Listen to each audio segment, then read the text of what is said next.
All right, let's talk briefly about energy management. There's really three energy states a pilot cares about in very simple terms. That's your energy being negative, in which case you have more drag than thrust and the airplane is going to go down or slow down or some combination of both. Your drag and your thrust are balanced, and we like to say energy is neutral in that case. That's technically a zero piece of S condition. Or we like to say our energy is positive, and that means that we have more thrust than drag and we can go up or we can speed up or some combination of both.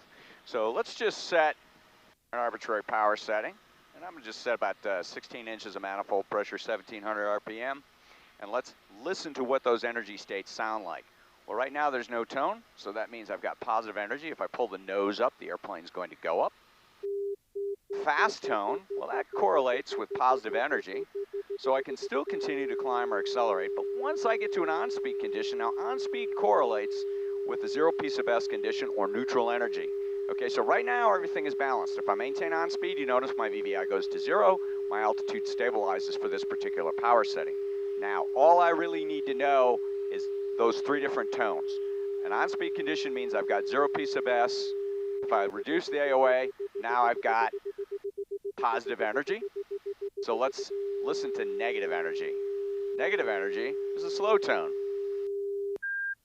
That's negative energy. As I get into the slow tone, the airplane is going to start to decelerate and fall. It has to. Why? Because there's more drag than thrust. Notice my VVI is starting to go down. I'm starting to lose altitude as I fly right on the edge of the stall. Let's go ahead and stall the airplane. Definite negative energy state. Now let's just maneuver the airplane. So there's an on-speed condition, neutral energy. Let's listen to negative energy.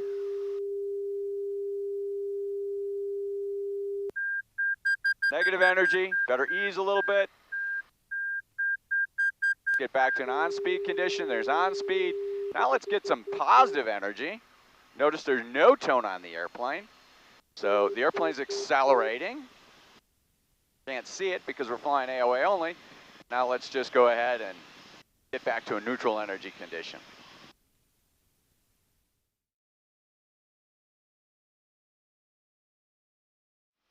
All right, let's talk about how we teach this with just an airspeed indicator in the airplane. And believe me, if you fly with only airspeed in your airplane and you don't know exactly what your angle of attack is, you are already starting out behind the power curve. But let's just go ahead and slow to a best rate of climb, or about 88 indicated. And we'll just establish a wide open throttle condition. That's best angle of climb in this airplane.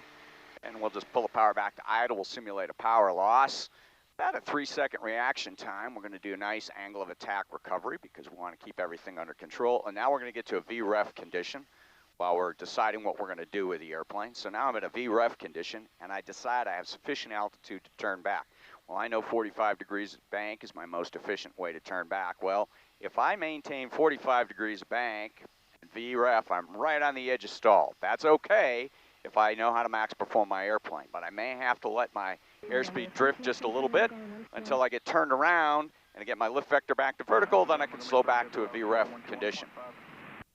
If I have to maneuver or do any further maneuvering, again, the danger is the accelerated stall, so if we reef the airplane too hard in this condition, we can generate a stall quite easily at that airspeed. Now, let's cover that up, because we don't need airspeed in an airplane. It's a lot more important to know exactly what your angle of attack is. And let's fly that same maneuver just using angle of attack cues. So let's. All right, now let's take a look at flying a simulated power loss on takeoff turnback maneuver, just using the angle of attack. So I've got the airspeed indicator covered up. I've got the PFD covered up. We just have our angle of attack indications. We've got the AOA volume turned up, which is super helpful because, believe it or not, listening to your AOA is even easier than watching your AOA.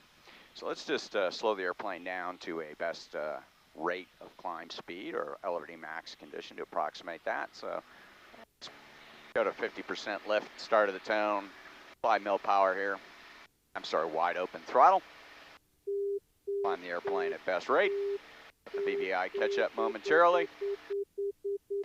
And we'll pull the power to idle, simulate power loss on takeoff. control our angle of attack. Here's an on-speed condition. This is how we want to maneuver at low altitude. Okay, I can apply drag flaps. There's flaps 40 are applied. Now I can maneuver the airplane at will on speed. And because angle of attack doesn't care about anything other than angle of attack, all I have to do is adjust my pitch to maintain an on-speed condition. Allows me to maneuver the airplane actually pretty aggressively and know exactly what my stall margin is when I do it. Let's say I get a little bit too aggressive, no problem. Just takes me up into the slow tone, and I know that I need to ease my angle of attack. Get back to an on-speed condition. Once I'm on speed, I can adjust my lift vector at will.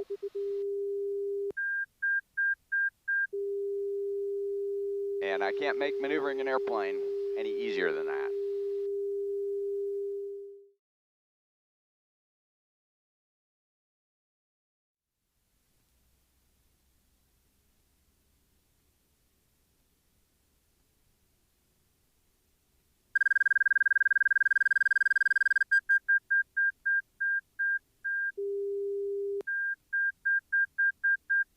All right, on-speed condition, flaps are retracted, accelerate to V4. There's our V4 condition, V4. V4. All